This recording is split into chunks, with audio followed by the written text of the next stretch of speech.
Okay guys, I've just prepared, I've got a fire burning over there. It'll take about 2 hours, an hour and a half to produce some decent ashes.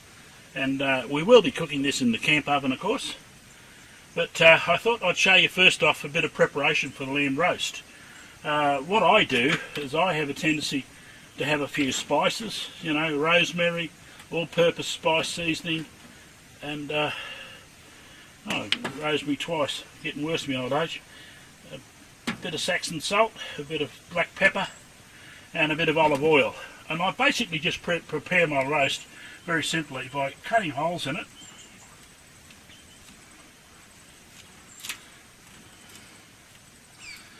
Pierce a group of holes in the place. Right, get the rosemary,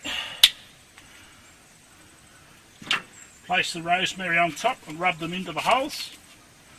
You'll get some good flavours then, otherwise you do not get the flavour of the rosemary in the meat.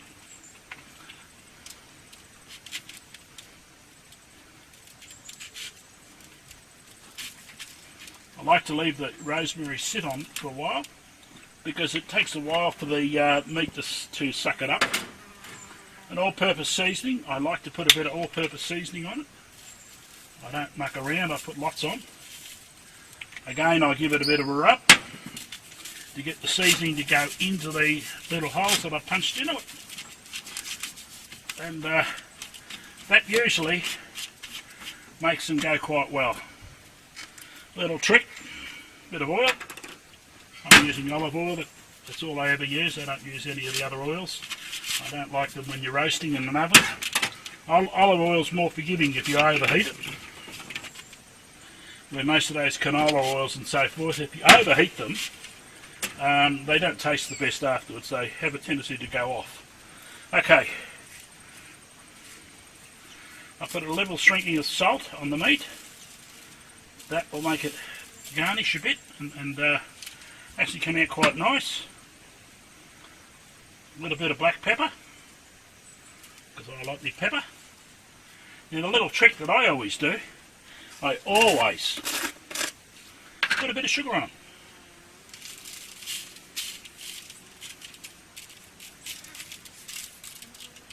Now what I do, I will now leave this sitting here quietly for approximately an hour. That'll soak up all the rosemary and that, it'll expand, and it'll virtually get it quite ready.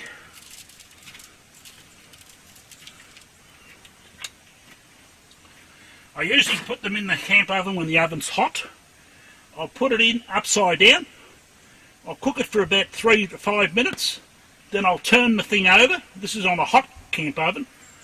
And I'll turn it over and I'll seal the other side.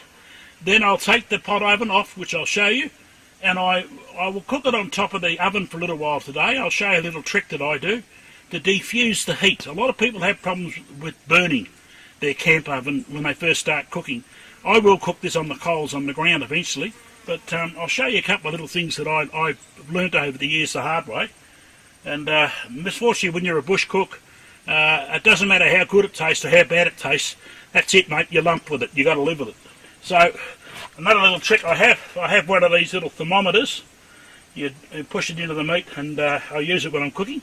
And that's quite a useful little item because it lets you know whether you got the meat up to the right level or not.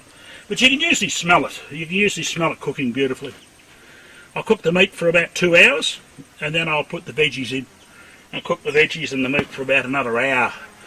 And if all goes well, everything will be done about the right time. But you never know. You never know.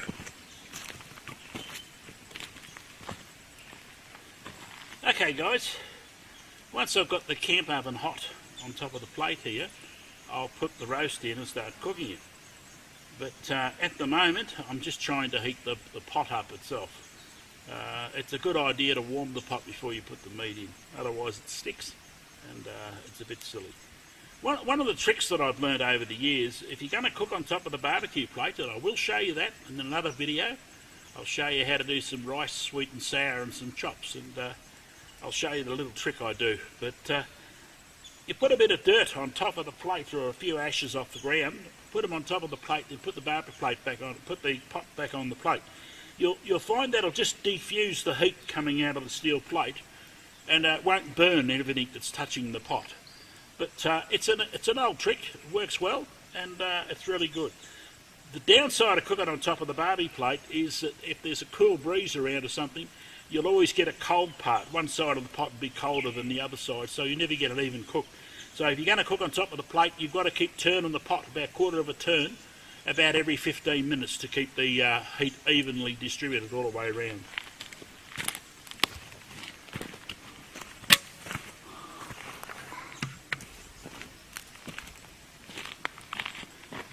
Yeah, okay guys, it's a bit cool up here today, and I'm actually at picnic ground up in the Alpine regions above Dargo, and I can't quite get enough heat in the plate. So I put the pot straight into the fire. This will get it hot, and we'll stick the lamb roast in it now. And you'll find that when we take the top off, there'll be a bit of steam comes out. Of course, one has the tools handy. And I don't go out buying fancy tools and all that sort of thing. I use a tent peg. Tent peg works, beautiful. Smoke coming out of the pot. Drop my lamb roast in. As you can hear, she's hissing nicely. The pot's nice and hot. Put the top back on. Now I'll leave that now for about 15 minutes. And then I'll come back and turn the roast over for about 15 minutes, and then I'll lift it up and I'll defuse it and put some heat on top. I want to seal the roast first, and then I want to start cooking it.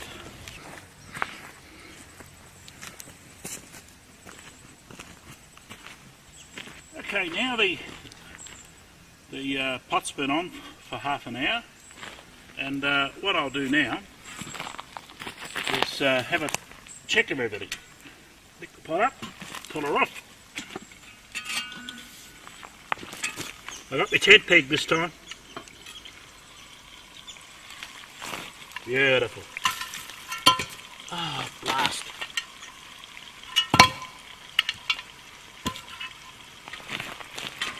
My roast is quite nice here. It's coming along quite pleasantly. Now,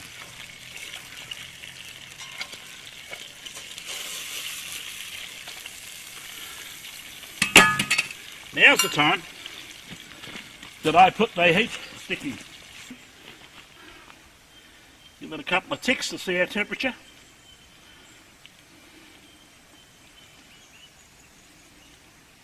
Well, we'll establish the fire.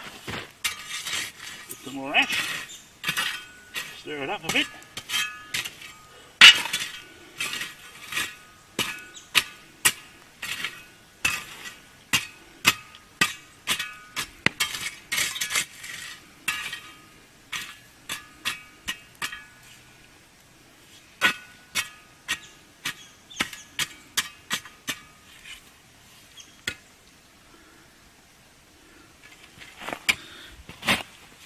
Okay, the roast is coming along quite nicely now.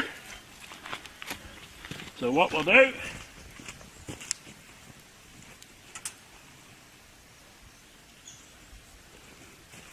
I've probably got too many veggies here, but oh well. I like a bit of pumpkin. Oh, come on. I like a bit of spud.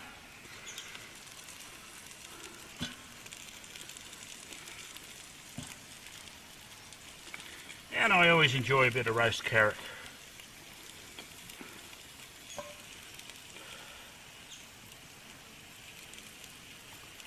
That'll do me. Oh.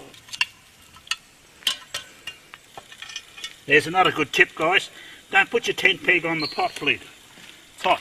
It gets hot. Oh well. Here's the break.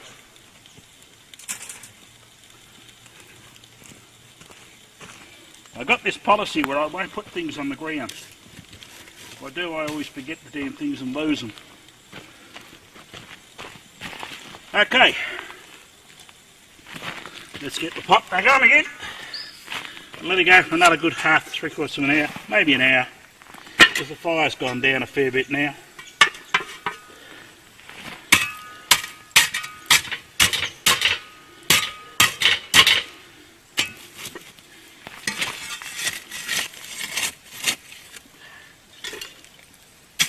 hot on top.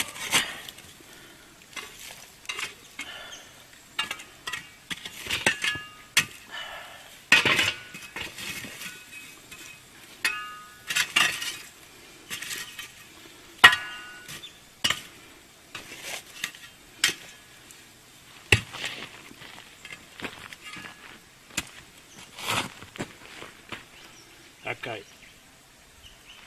You can listen, you can hear this just sizzling. That's what you need.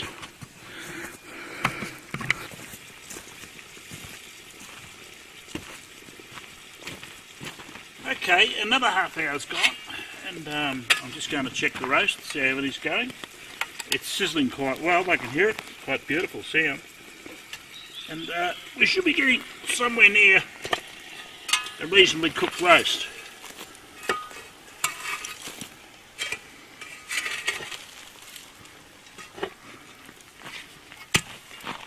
Got my tent peg this time. Oh, lovely.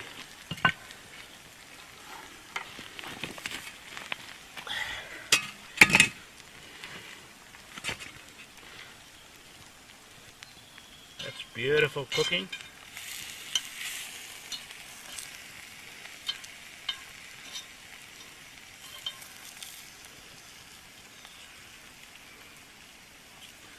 In actual fact, I might cut the spuds in half, I think, because I don't think they're going to be cooked in time. Potatoes got a long way to go.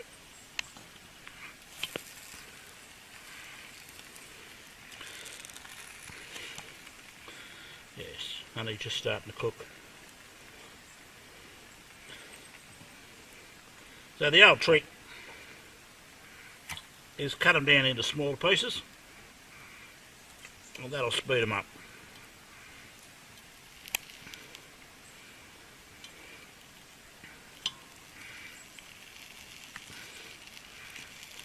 So, and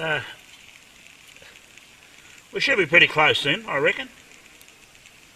We should be pretty close. The more ashes, the new ashes on top, because it does get cold.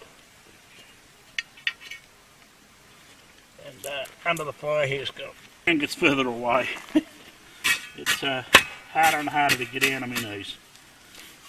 Okay, there's a bit of ash, fresh ash on top.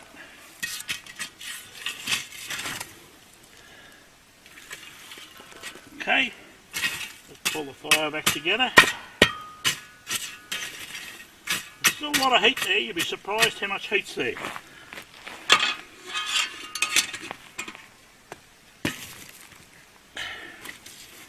Back on. Now I'll stack up some of the ashes around the edges because I want a bit more heat in there. And my fire's got a bit low.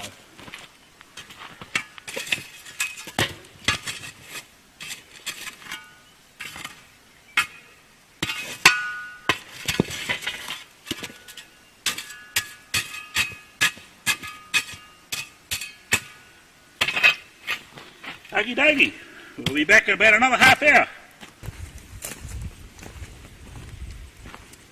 Okay, we've had the roast on now for 2 hours, and it'll be pretty getting close there. It'll be getting very close. So what we'll do now is we'll pull her off again, have a look. So let's turn some things over.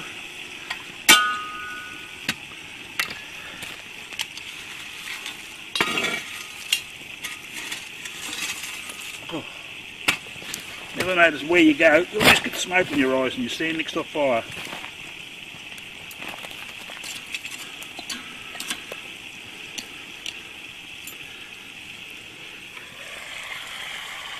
Oh, that looks magic.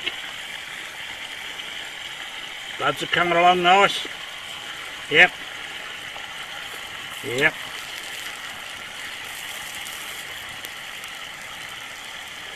That's beautiful. Absolutely beautiful. I'll just give her a little bit more, another half hour or so, and we're going to be pretty close to it. Change the ashes again on top of the lid. One of the hot ones again. Put the hot on.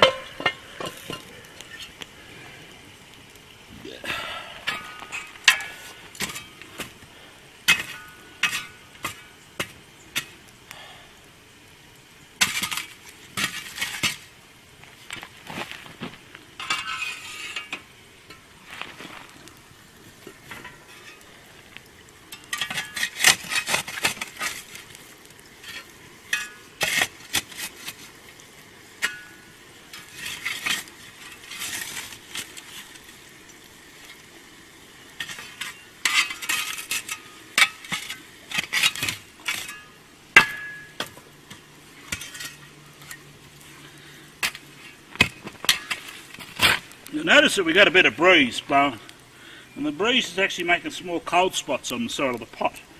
So I have to rotate the pot about every 5 minutes just to keep the heat even all the way around.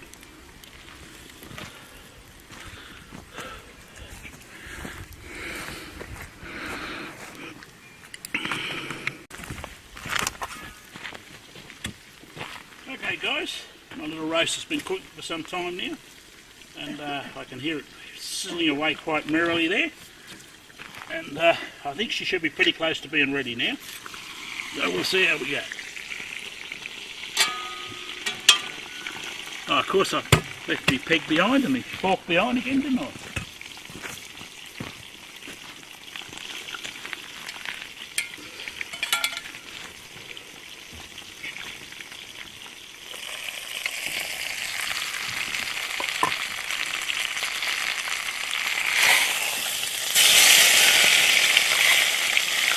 There's the lamb, and the studs are pretty near done. So voila, there you go, there's a nice little lamb roast. And now I'll have cold lamb for a couple of days when we're out here. So that's it. The next video will be sweet and sour, rice and chops. You'll find that quite an easy brew to make up. Potatoes, pumpkin and carrots. A meal fit for a king, out in the bush. The only way to eat. That's all from Jim. I'll catch up later. Okay guys, so there we go. Bit of lamb in the pot. It fell off the bone beautifully, and quite a good meal.